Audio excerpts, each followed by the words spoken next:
ایمان والوں کی نشانی بیان کرتے ہوئے سب سے پہلی جو آیات ہے سورہ بقرہ کی. سورہ بقرہ کا آغاز ہوتا ہے اس بات سے، اللہ تعالیٰ ارشاد فرماتے ہیں کہ یہ جو کتاب ہے جس میں کوئی شک کی جگہ نہیں ہے، شک کی گنجائش نہیں ہے، یہ ہدایت کس کے لیے ہے؟ کہ متقین کے لیے ہدایت ہے. اس کی تفسیر میں اپنے درس قرآن میں بیان کر چکا ہوں، بڑی تفصیل سے ہم نے بات کی. خدا المتقین سے کیا مراد ہے، متقین کی کیٹیگریز کیا ہیں، کہ ہر لیول کے لیے الگ سے ہدایت ہے. جیسے کہ اعلیٰ حضرت نے ترجمہ قدر الایمان میں اس کے مطابق ترجمہ کیا ہے، اور تفاصیل میں بھی اس کی تفصیل آتی ہے، لیکن اس پہ انشاءاللہ پھر کبھی بھی بات ہوگی. آج میری بات جو ہے اسپیشلی وہ انفاق پر ہے. تو متقین کی جب نشانی بیان ہوتی ہے، نیکسٹ ورس میں اللہ تعالیٰ ارشاد فرماتا ہے کہ متقین کون لوگ ہیں جن کی انسان ان کو پہچانے، ان کی شرائط کیا ہیں، کیا ان کی نشانیاں ہیں. فرماتا ہے کہ الذین یؤمنون بالغیب، متقین کی سب سے پہلی نشانی یہ ہے کہ وہ غیب پر ایمان لاتے ہیں، یعنی کہ وہ غیر بن دیکھے ایمان لاتے ہیں خدا پر، خدا کی ذات پر. سبحان اللہ. اور ساتھ ہی وَيُقِيمُونَ الصَّلَاةَ، اور نماز کو قائم کرتے ہیں،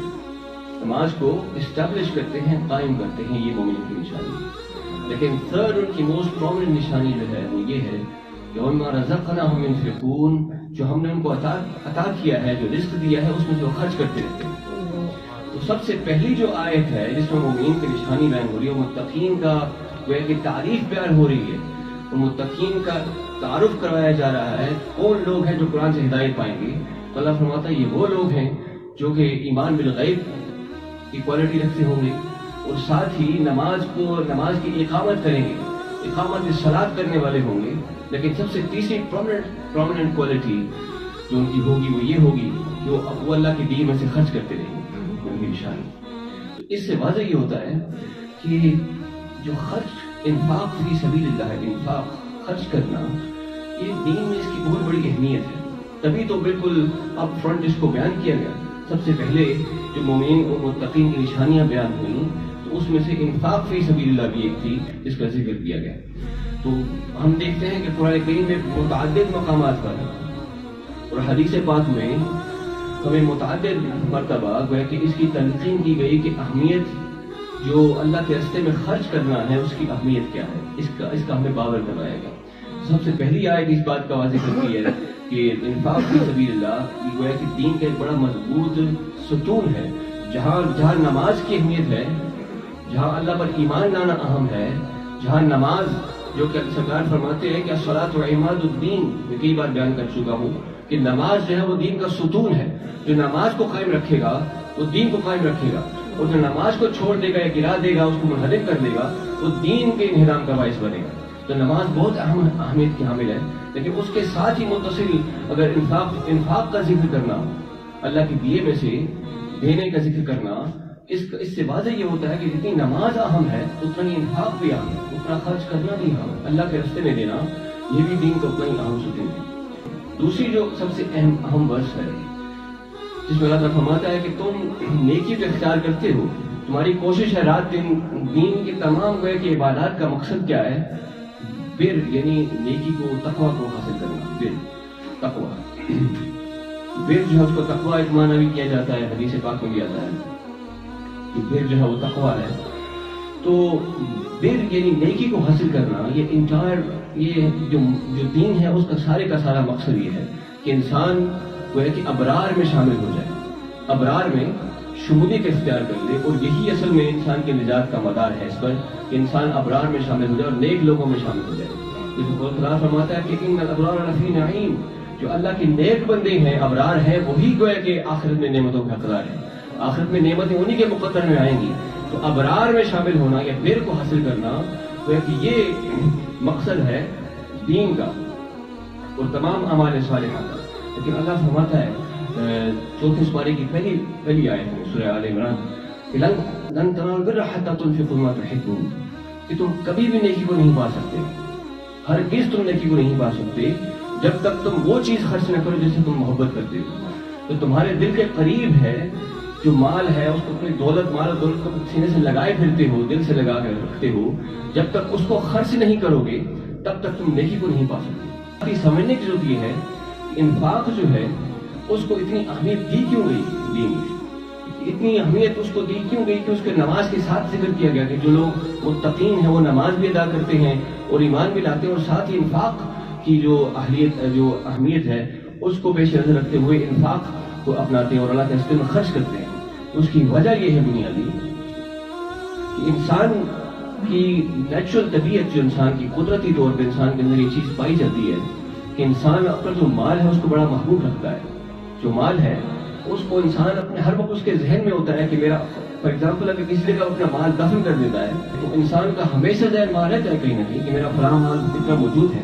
اس کو اگرچہ وہ چھپا کے رکھی ہے، وہ اپنے ڈکلیئر کرتے جیسے بھی ہو، لیکن اس کا کہیں نہ کہیں اس کے ذہن کا ایک اسٹرین اس کے ساتھ ہمیشہ اٹیچ رہتا ہے، اس کے جو ہے کہ ایک اس سے تعلق رہتا ہے اس کا ہمیشہ اپنے مال سے۔ تو یہ ایک نیچرل طبیعت ہے، اس میں کوئی برائی نہیں ہے، لیکن برائی تب ہے جب انسان اس مال کو اللہ کی راہ میں خرچ نہ کرے، اور اللہ کی محبت پر جب یہ مال کی محبت غالب آ جائے تب یہ برائی میں تبدیل ہو جاتا ہے۔ اس بات ہے روایت فرماتے ہیں کہ یقول العبد مالی مالی، انسان کہتا ہے کہ میرا مال میرا مال، ساری عمر اس کی گزر جاتی ہے یہ بات کہتے ہوئے کہ میرا مال اور میرا مال، اپنے مال کو وہ ہے کہ وہ سنبھال کے رکھتا ہے اور گنتا رہتا ہے۔ آپ فرماتے ہیں وَإِنَّمَا لَهُ مِن مَالِهِ ثَلَاثٌ، اس کا مال، اس کے مال میں سے صرف 3 ہی چیزیں ہیں۔ بڑی غور طلب بات ہے، انسان غور کرے۔ سرکار فرماتے ہیں صرف 3 چیزیں ہیں جو اس کی ہیں، باقی کسی اور کا ہے۔ فرماتے ہیں ما اکل فافنا، جو اس نے کھا لیا اور اس نے وہ ختم کر دیا، یہ اس کا تھا، اس نے کھا لیا تو کسی حد تک اس کا ہے کہ اس کو اس کی باڈی کو کچھ نہ کچھ کا فائدہ ہو گیا، فافنا، لیکن وہ پھر بھی وہ ضائع ہو گیا۔ او لبس فابلا، اور یا جو اس نے پہن لیا تو پرانا کر دیا۔ اس کا دوسرا مال وہ تھا جو اس نے پہن لیا، یعنی کپڑے جو اس نے پہن لیے اپنے مال سے، اسے خرید کر، تو وہ بھی پرانے ہو گئے، تو یہ اس کا مال تھا۔ اس کے بعد سرکار فرماتے ہیں کہ تیسرا مال اس کا وہی ہے جو اعطا فقتنا، یا اس نے جو دے دیا اللہ کے راستے میں وہ آگے بھیج دیا اس کو، تو یہ اس کا مال ہے جو اس نے تمہیں بچا لیا ہے۔ وما سوا ذلك فهو ذاهب الى وتاركه للناس، اس کے علاوہ جو بھی ہے وہ چھوڑ دے گا، وہ چلا جائے گا اس سے، یا وہ مر جائے گا تو پیچھے لوگوں میں بھی چھوڑ جائے گا۔ تو اصل مال اس کا وہی ہے جو کہ انسان اللہ کے راستے میں خرچ کر دے تو وہ انسان کے لیے بچ جائے، کیونکہ دنیا کی زندگی، ہمارا کانسیپٹ بحیثیت مومن و مسلمان ہمیشہ سے یہی ہے کہ دنیا کی زندگی بڑی لیمیٹڈ ہے، اور دنیا سے ہمیں ان قریب جانا ہے، اور کسی کو خبر نہیں کب اس کا آخر میں بلاوا آ جائے۔ اس لیے ہمیشہ انسان کے ذہن میں یہ بات رہنی چاہیے۔ غالباً میں نے کل بھی اپنے درس قرآن میں یہ بات بیان کی تھی کہ انسان کا اصل انسان وہی ہے جس کے ہمیشہ ذہن میں ہو۔ قرآن کریم میں اللہ فرماتا ہے کہ اصل ایمان والے جو نماز میں ان کو خشوع حاصل ہوتا ہے، وہ کون لوگ ہیں جن کے ذہن میں ہمیشہ یہ ہوتا ہے کہ انہوں نے خدا سے جا کے ملنا ہے، ان کے ذہن میں گمان رہتا ہے کہ ہم نے خدا سے ملاقات کرنی ہے اور ہم نے اس کی طرف لوٹ کر جانا ہے۔ جب ان کے اندر یہ چیز ہمیشہ ذہن میں ہوتی ہے تو اسی کے تحت ان کی ساری زندگی رہتی ہے۔ تو نماز میں خشوع و خضوع کو حاصل کرتے ہیں اور نماز پر وقتہ پڑھتے ہیں، اس کا اقامت صلاۃ کرتے ہیں، اور نماز میں ہمیشہ ان کے ذہن میں ایک کانسیپٹ رہتا ہے کہ ہم نے اپنے پروردگار سے، جیسے نماز میں اس کے سامنے پیش ہو رہے ہیں، ایسے ایک دن جا کے اس کے سامنے پیش ہو رہا ہے حقیقت میں، پھر ہم سے سوال و جواب بھی ہوں گے، ہماری زندگی کے بارے میں سوال ہوگا کہ ہم نے کیسے اپنا مال خرچ کیا، تو پھر ہمیں اس دن ریئلائز ہوگا کہ ہم نے دنیا میں اپنا مال، اپنا وقت کیسے ضائع کیا، اور اس نے مجھے دولت دی تھی اپنا قرب حاصل کرنے کے لیے، اس نے دولت اس نے عطا کی تھی، اور اس نے عطا کرنے کے بعد بھی ہمیں ہم سے یہ پرومس کیا تھا کہ میری دولت مجھے ہی جو واپس قرض دے گا میں اس کو ڈبل دوں گا اور بھی زیادہ، یعنی عطا اس نے کیا مال، اس کے باوجود اس نے کہا کہ جو اب مجھے قرض دے گا اس میں سے میں اس کو اس سے بھی ڈبل دوں گا۔ سبحان اللہ، اس کی عطا کی تو انتہا کوئی نہیں تھی، لیکن اس کے باوجود اگر ہم اس سے ریفرین کریں، اس سے اگر بچتے رہیں، اگر اپنا مال اس کے راستے میں خرچ نہ کریں، پھر آخر میں جا کر ہمیں سوال ہوگا، تو پھر ہمیں اس دن بڑا افسوس ہوگا کہ ہم دنیا میں، کاش ہم دنیا میں ہوتے، تو ہمارے اللہ سرکار فرماتے ہیں اس دن وہ خواہش کرے گا کاش دنیا میں ہمارے جسموں کو کینچیوں سے کاٹ دیا جاتا، تو آج ہمیں اس کے بدلے میں صبر کرتے اور آج ہمیں اس کے بدلے میں اجر ملتا اور اللہ کے وہاں قرب ملتا، لیکن دنیا میں دنیا کی زندگی کو پریفر کرتے رہے۔ لیکن سرکار فرماتے ہیں کہ 3 چیزیں انسان کے ساتھ جاتی ہیں قبر تک، لیکن 2 واپس آ جائیں گی، لیکن ایک ہی چیز ساتھ رہے گی۔ فرمایا کہ یتبعہ اہلہ و مالہ، اس کا مال بھی اس کی قبر کے دہانے تک جاتا ہے ساتھ، تب تک اس کا ہی ہوتا ہے جب تک قبر کے دانے تک وہ پہنچتا ہے، اور اس کے گھر والے بھی اس کے اپنے ہی ہوتے ہیں اس وقت. لیکن جب قبر میں رکھ لیا جاتا ہے تو مال اور اہل اس کے نہیں پرائے ہو جاتے ہیں.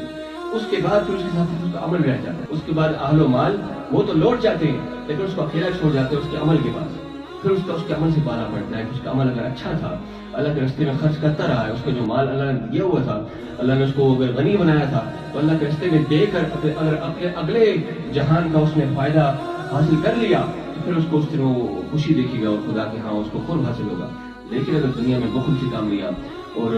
اللہ کے راستے میں خدا کے ہاں جھکا بھی نہیں، اقامت الصلاۃ بھی نہیں کی، خدا کے راستے میں خرچ بھی نہیں کیا، ایمان کی طرف بھی نہیں آیا، پھر اس طرح اس کو بڑا افسوس ہوگا کہ دنیا میں اپنا وقت ضائع کرتا رہا ہوں. اللہ تعالیٰ ہمیں عمل کی توفیق عطا فرمائے. تو یہ سارا مقصد میرا اس کو بیان کرنے کا صرف ہمیں کنونس کرنا تھا کہ جہاں نماز کی اہمیت ہے، اللہ نے فرمایا نماز کی اہمیت ہے، وہیں انفاق وہیں خرچ کرنا، اللہ کے راستے میں خرچ کریں یا غرباء پر خرچ کریں، یتامہ پر خرچ کریں،